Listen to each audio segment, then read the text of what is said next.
치명적인 자랑, 치명적이라는 말을 못 알아들을까봐 생명을 위협하는 것, 하도 어휘력이 딸려서 치명적인 자랑이란 제목으로 말씀 증거하도록 하겠습니다.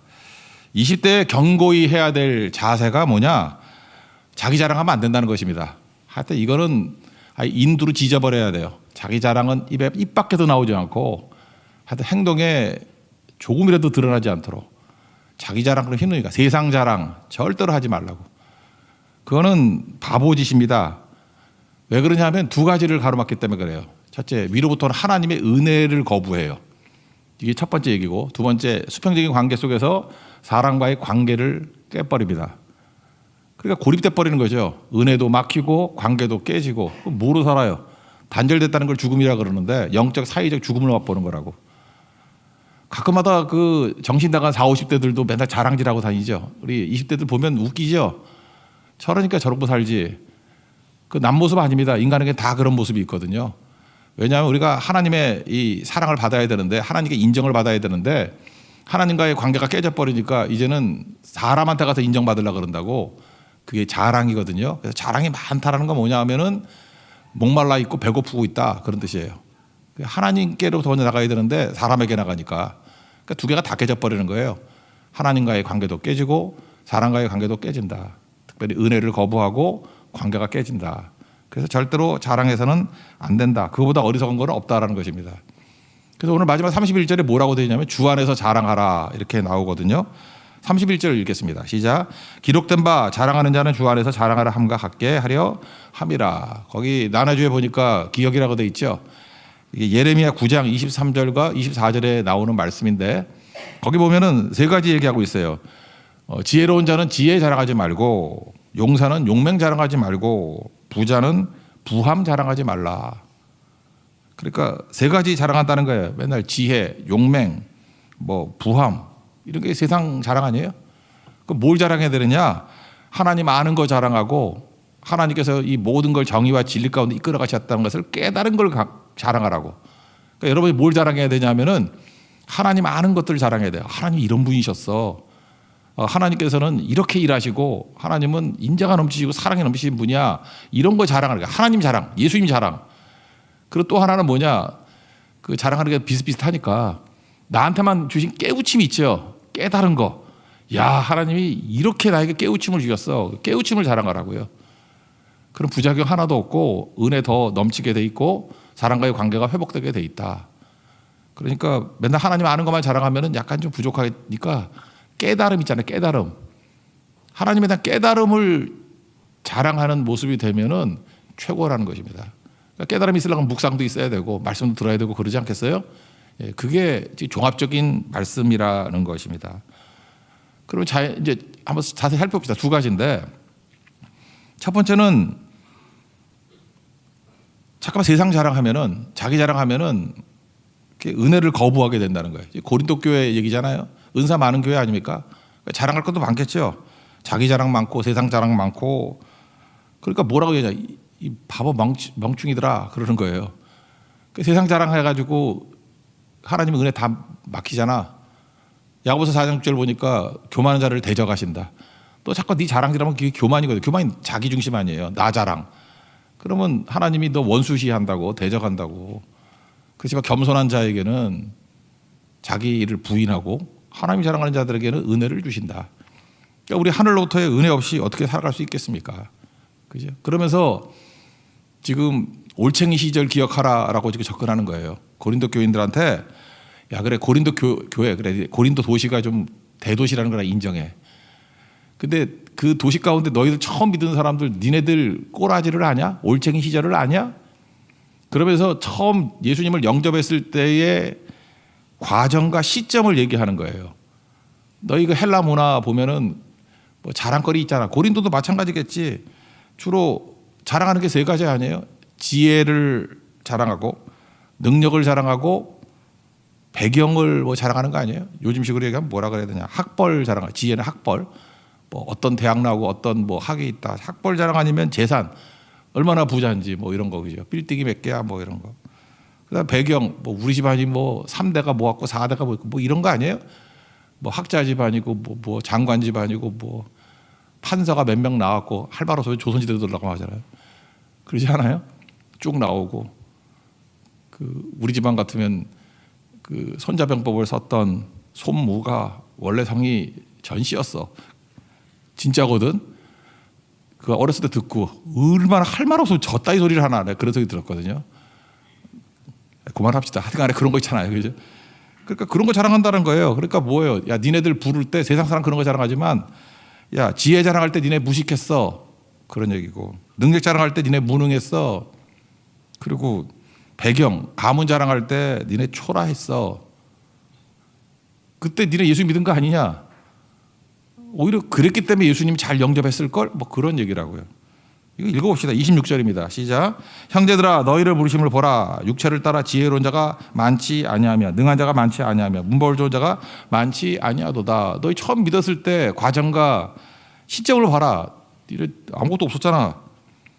근데 이걸 지금 설명하는 거예요. 왜 니네들이 아무것도 없을 때 왜 영접이 쉬웠을까? 낮아지고 깨졌기 때문에. 마음이 가난하다 그런 거죠. 뭐 하나도 의지할 거 없으니까 니네 자랑 없었기 때문에 그때 영접이 잘 된 거야. 자기 자랑 있어봐. 지혜 있다 그러면 맨날 지혜 얘기하고, 돈 있다 그러면 맨날 돈 자랑하고, 뭐 배경 좋다 그러면 맨날 집안 얘기하다가 세월 보냈을 건데 니네 아무것도 없었잖아. 그러니까 자랑이 없으니까 하나님의 구원과 은혜를 영접하고 받아들이는 거 어렵지 않았잖아. 이런 거죠. 그래서요, 우리가 고난 당하면은요, 육은 힘들지만 영은 좋아요. 영이 맑아져. 그리고 말씀도 잘 들리고. 요즘에 말씀이 잘 안 들린다 그러면 팔자가 펴서 그래. 이게 쥐어 틀면은 나 좀 말려줘. 그러면 여러분 잘 들려요.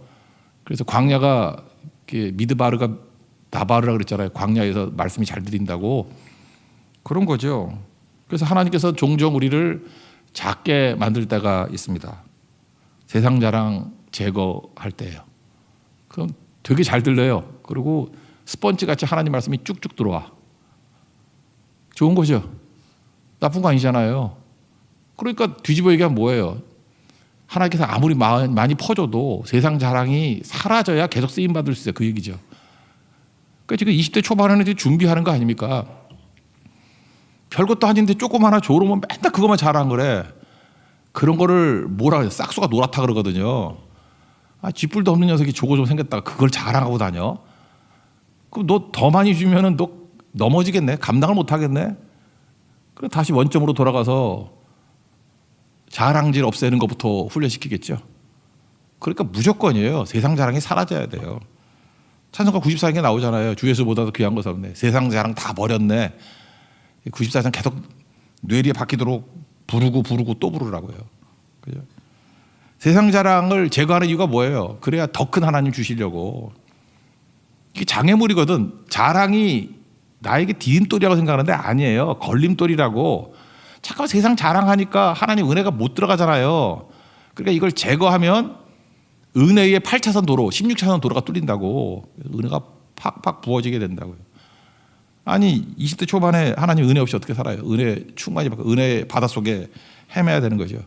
은혜 받아야 믿음이 자라고, 은혜 받아야 성장이 있고, 은혜 받아야 하나됨을 누리고, 그죠? 은혜 받아야 하늘의 능력을 체험하잖아요. 이거보다 중요한 거 없겠죠. 뭐 따질 거 없습니다. 이거 뭐 너무 맨날 하는 얘기 아니에요, 그죠? 그러니까 자기 자랑 깨고 자기 부인하고, 그래서 하나님의 은혜를 충만히 누리는 종이 되라. 이런 거 붙으십시오. 그래서 얘기인데 가끔마다 이런 평가받는 사람 있죠. 착한 사람이라는 평가받는 애. 뭐 조폭들도 착한 사람이라 그러더라고요. 근데 하여튼간에 그거 말고 진짜 착한 사람. 교회 아들께 착한 애들이 있잖아요. 아유 착하다. 너 되게 착하다. 표정도 착하고 어쩌게 성실하니 말없이 봉사하고 그러니 착하다. 뭐 그런 사람 있잖아요. 조심하십시오. 착한 사람이 세상을 어지럽히는 거야. 내가 쭉 보니까 그 제 후배들이나 제 동기들도 보면은 특별히 여자애 중에 이렇게 착한 이 집에 빠진 애들이죠. 착하다. 한참 지나놓고 보면은 걔네들 마음속에 자기가 항상 옳다라는 생각이 있어. 왜냐? 집에서나 밖에서나 교회에서나 맨날 착하대. 그러니까 나는 올바르다는 생각을 가져. 생각보다 은혜를 거절하더라고. 그리고 잘 안 들어. 말도 잘 안 듣고. 그래서 너무 착한 남자나 여자하고 결혼하는 거 아니야. 되게 힘들어. 착한 사람이 되게 고집이 세. 살아보라니까 저는 악해서 잘 살아요. 근데 착한 사람은 살아봐 한번. 엄청 힘들어, 엄청. 반면에 자타가 공리하는 쓰레기들이 있지 않습니까?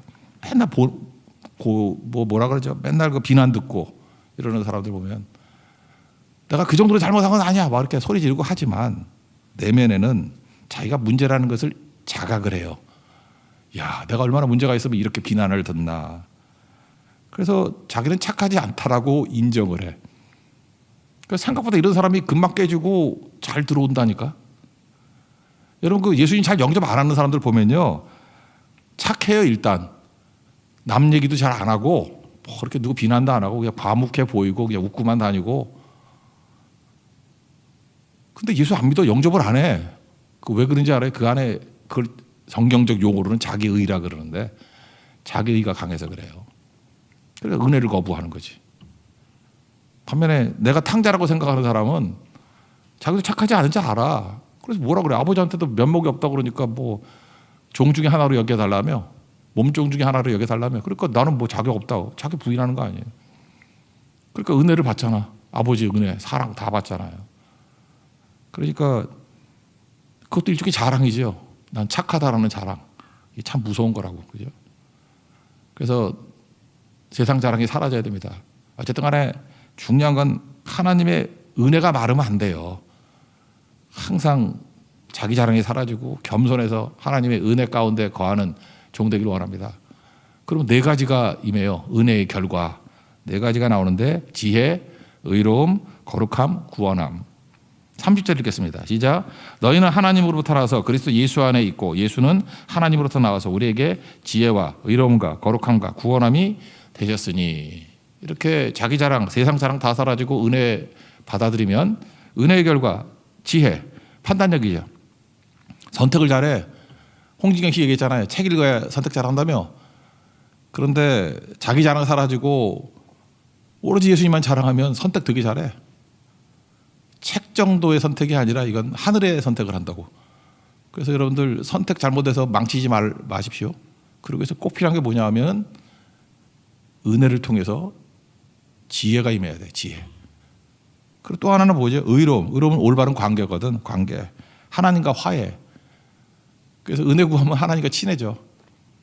하나님과 되게 친해져요. 친하면은 소통이 잘 되잖아. 하나님과 되게 친해진다니까. 거룩함은 성화잖아요. 시간이 가면 갈수록 거룩해지고 이렇게 성장해요. 그리고 구원함. 세상이 못 주는 해답이 구원이잖아요. 이 땅에서의 구원, 뭐 어떤 면에서 천국의 미래적 구원. 하여튼 구원이 임한다니까요. 건져낸다고 우리를. 그러니까 뭐 이거 자세히 설명할 때는 아니죠. 새벽이니까. 중요한 게 하여튼 좋은 거 몽창 다 온다 이렇게 생각하면 돼요. 은혜보다 좋은 결과는 없어요. 그러니까 세상 자랑질하면 은혜가 거부되고 은혜가 메마른다. 그러면 참 인생 고달프겠다. 내 힘 믿고 살아가니 얼마나 척박한 인생을 살겠는가. 이거 하나 기억하라고요. 은혜 구하십시오. 은혜 넘치는 하나님 종 되기를 바랍니다. 또 한 가지는 그 세상 자랑하면 사람과의 관계가 깨져요. 수평적으로. 그래서 자랑은 절대로 하면 안 된다고요. 세상 자랑 다 버려야 된다는 것입니다. 세상 자랑 아까도 얘기했잖아요. 뭐예요? 뭐 지혜롭다, 뭐 강하다, 뭐 있다, 뭐 이런 거죠. 그런 거 자랑하면 다 깨진다는 거예요. 부끄러움 당한다는 거예요. 그건 한번 읽어볼까요? 27절, 29절까지 시작.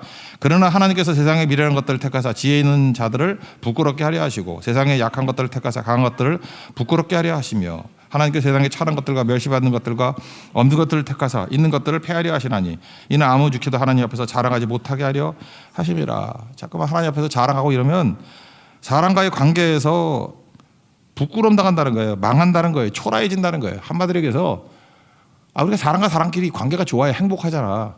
행복하지 않아요. 이런 나쁜 실험 해볼래요? 계속 세상 자랑해봐. 그러면 계속 불행해질걸? 근데 자기 부인하고 하여튼 세상 자랑하라고 하나님만 자랑하고 하나님의 깨달음에 대한 자랑을 하면은 행복 찬양할 것도 없어. 그냥 행복이야. 우리는 행복하지 않겠지. 맨날 행복을 부르잖아. 그거 부를 것도 없어. 그냥 삶이 행복이야. 왜? 관계가 좋으니까. 되게 중요한 거겠죠.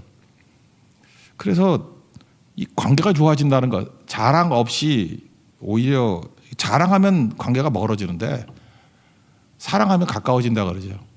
사랑이 뭘까라고 생각해 보니까 약점과 결점을 푸는 거예요. 작년 22년에 영화 제일 뭐 이렇게 알려졌던 영화 중에 하나가 헤어질 결심이라는 영화가 있죠. 탕웨이 나오는 거. 물론 여러분들은 경건하신 분이기 때문에 안 봤다고 믿습니다. 그 작가가 누구냐면 정석영이라는 작가, 여자분이에요. 그 시나리오 썼거든요. 정석영 작가가 썼는데 뭐 내용은 이런 거예요. 뭐 남편이 산에 갔다 떨어져 죽었는데 뭐 그 형사가 뭐 그 미망인 사망자 아내하고 이렇게 찾아내는 거 그런 거 아니에요? 설애라고, 그게 탕웨이라고, 탕웨이. 약간은 옛날에 그 뭐 영화가 나요. 어떤 여자가 그 의심스럽기도 하면서도 관심이 가는 뭐 묘한 거. 탕웨이가 연기를 잘했죠. 뭐 그런 거예요. 이런 아주 독특한 캐릭터예요. 그것 좀 하고. 근데 그 작가한테 물어봤어요. 이거 작가가 이 캐릭터 만들어낼 때 어떻게 만들어내냐 그랬더니 참 그 대답이 멋있었어요. 자기는 캐릭터를 결정할 때 결점부터 본대요. 그러니까 그러니까 결점을 보고 결점을 품어야 사랑이 가능하다는 거예요. 이건 그 사람이 했던 얘기는 아닌데 제 얘기인데 장점을 보고 좋아하고요. 결점을 보고 사랑하게 돼 있거든. 뭐 그런 얘기예요. 우리는 장점 때문에 사랑하지 않는데요. 결점을 받아들일 때 비로소 사랑하게 된다. 그러므로 결점을 싫어하는 사람은 사랑 못한대요. 그런 거 아닌가요? 결점을 품기 시작하면 이야기, 스토리가 된대요. 예를 들어 거기 인주라는 사람이 나오는데 그 돈 욕심이 많아요. 만약에 그 인주라는 사람이 돈 욕심이 없다 그러면 스토리 끝. 여러분 가운데도 이야기가 없는 사람이 뭐냐 하면 그 사람은 착하고 훌륭하고 완벽해. 끝. 매력 있어? 있는가 보죠? 스토리가 안 나와. 완벽함. 스토리가 안 나와. 그런데 뭐 베드로라든지 야곱이라든지 결점이 많잖아. 우리 결점을 품기 시작할 때부터 이야기가 나오잖아. 성경에 나오는 많은 사람들 이야기가 결점에서부터 나오잖아요. 그래서 결점에서 이야기가 나온다. 거기서 우리가 동일시되니까 감정이 나온다. 되게 독특하다고 생각했어요. 여러분 가운데도 삶의 이야기가 많고 막 뜨거운 감동이 있는 사람들 보면은 결점을 품은 사람들이에요. 그 사람은 어쩌면 저렇게 간증이 많은지, 이야기가 많은지, 뜨거움이 있는지, 감동이 있는지 되게 멋져요. 근데 결점만 바라보면은 막 비난하고 욕하고 막 이런 사람들 보면 드라이해져. 관계 다 깨져버리고 자기도 행복하지 않고 뭐 그렇다라는 거예요. 그죠? 그래서 결점을 품지 못하는 사람은 사랑받지도 못하고 사랑하지도 못하고 아무것도 아니다. 그런 거예요. 이제 나이가 드니까 그냥 익명을 하려고 그러다가 그러면 또 너무 먼 것 같아서 저도 딸이 있잖아요. 딸들이 있는데 얘네들이 이제 교제를 하네. 교제를 하는데 이게 아버지 눈치를 봐. 제가 되게 머리가 잘 돌잖아. 안 돕니까? 내가 아니 젊은이 목회도 오래 했는데 내가 그거 모르겠어. 그러니까 얘네들이 되게 부담스러운가 봐. 그래서 얘기를 하는데 주로 지 남자친구 자랑을 얘기를 해. 장점을 쭉 얘기해. 나 들으라고. 반응을 보려고. 죽어도 반응을 안 보이고 밥만 먹거든. 그러니까 애가 타는가 봐. 이유가 뭐냐면 장점 얘기하는 건 그건 다 사기, 뻥이고 뭐 과장이고 그럴 수 있어요. 내가 장점 듣겠대. 척 보면 알지. 장점은 별 얘기가 안 돼요. 그래서 그냥 그래요. 그냥 계속 사귀라고. 뭐 시간 하여튼 연애는 봄, 여름, 가을, 겨울이 다 지나가야 된다고 이렇게 설명을 해줬어요. 그 정도만. 근데 요즘 슬슬 결점을 얘기하기 시작하네. 그러면서 혼자 고민하고 고뇌하고 밥 안 먹고 혼자 씻고 방tum에서 흘러나온 노래가 재수없는 노래 나오고 막 이러면 그러니까 힘들다는 거죠 지금. 그죠? 이제 제가 솔직히 말해서 약간 흥미가 생기기 시작했어. 아, 이제 드디어 결점을 만났구나. 이게 둘 중에 하나네. 제가 이렇게 얘기하지만 곧 헤어질지도 몰라요. 결점을 만나면 헤어지거나 헤어질 결심을 하거나, 결점을 만났잖아요. 그거 품으면 사랑을 하거나, 이제 기로에 놓였구나, 이런 생각을 했어요. 지금 우리 딸들 새벽기도 안 나오는데 그 새벽기도 나오면 지금 고뇌하고 있구나, 이렇게 생각하면 돼요. 결점을 품기로 했구나, 그러면 새벽기도 나올 거야. 안 나오면 헤어졌구나, 이렇게 생각하면 거의 틀리지 않아. 무슨 뜻인지 알겠죠? 결점을 품기 시작할 때부터 사랑이 시작되는 거라고. 우리 부모들이 왜 자식 사랑하는지 알아요? 자식들 결점 제일 많이 알아. 입에 담지 못할 결점 되게 많아. 그거 품기로 작정한 게 부모 아니에요. 그러니까 사랑하기 시작하는 거죠. 팔불출이 뭐냐 하면 자식들 자랑만 계속해. 뭐 맨날 자식 자랑이야. 자식 자랑. 뭐 이게 잘났고 저게 잘났고. 그 부모하고 자식하고 관계 안 좋아. 잘 보라고 가보면. 장점만 자랑하면 자녀들도 부담스럽고, 부모와 자식 관계 속에서 거짓말하고 위선이 들어가. 좋은 것만 보여주려고, 자랑거리만 만들려고. 그래 지치지, 드라이해지지, 깨져버리는 거죠. 이 정도 얘기하면 되겠죠. 어떻게 살아야겠어요? 이제 하나님의 능력이 딴 게 아니에요. 결점을 품는 거예요. 장점 정도는 좋아하는 데까지밖에 못 가. 근데 뜨겁게 살아가려고 그러면 결점을 품게 돼 있어. 품게 돼 있다고. 그때부터 진짜 사랑하게 되고 커지게 된다. 그래서 20대 초반에 뭘 해야 되느냐? 척 보면 장점이 많이 보여. 그리고 좀 깊어지면 결점이 보이기 시작하는데, 명심하세요. 거기서 뭐 결점 다 품으란 얘기 아니야. 하나님께서 능력 주시면 품을 마음이 생기면 사랑이 시작되는 거야. 남녀뿐만 아니라 우정도 마찬가지예요. 진짜 친구도 결점을 품을 때부터 나타나기 시작해. 교회에서도 마찬가지예요. 결점을 품기 시작할 때부터 여러분이 넓어져요. 커져요. 그때부터 기도가 나오고 극복이 되고. 그거 하십시오. 그래야 이런 인물이 나오지. 결점 품는 것부터 나온다는 거예요. 되게 재밌으니까 한 가지 더 얘기해 줄까 갑자기 생각이 나는데, 여기서 끝내려고 그랬는데 시간 되나? 예. 내가 지인 얘기는 잘 안 해주는데, 참 뭐 저하고도 좀 친했다기보다도 뭐 하여튼 그랬어요. 그랬던데, 한혜진이라고 배우 있죠. 저 이전 교회 있을 때 자주 만나고 그랬었는데, 나얼하고 사귀었잖아요. 나얼. 그 의정부에서 잘 섬기던 형제였는데, 나얼. 제 기억에 나얼이 19기니까 78년생이고 한혜진이 22기니까 81년생이었을 거야. 그죠? 3살 차이. 되게 예쁘게 잘 사귀었어요. 근데 2012년에 이별했다라는 소식이 뭐 신문에 얼핏 봤어, 내가. 그리고 그 다음 해에 한혜진 자매가 기성용하고 결혼을 하겠다, 이런 얘기를 들었어요. 두 가지 감정이 들더라고. 나오라고 헤어졌네. 두 번째, 기성용? 난 누군지 모르는데 8년 연하래. 저는 이런 생각이 들었어요. 야, 능력 있네. 8년이나 어린 남자하고 사는 건 여자의 능력이야, 그건. 그죠? 김연아 봐. 고우림하고 5년 연하. 여기 무능한 여자들 다 남자가 나이 많죠? 우리 사모도 무능하니까 나같이 4살이나 많은 사람하고 살잖아. 그렇죠? 여기도 5살이 있네. 뭐. 반주자 유능해. 미스터 상 어리지? 유능한 거예요. 저 멍청하고 유능해요. 그죠? 저기 사는 거라고. 그 느낌이 첫 번째 들었어요. 한혜진 되게 유능하네.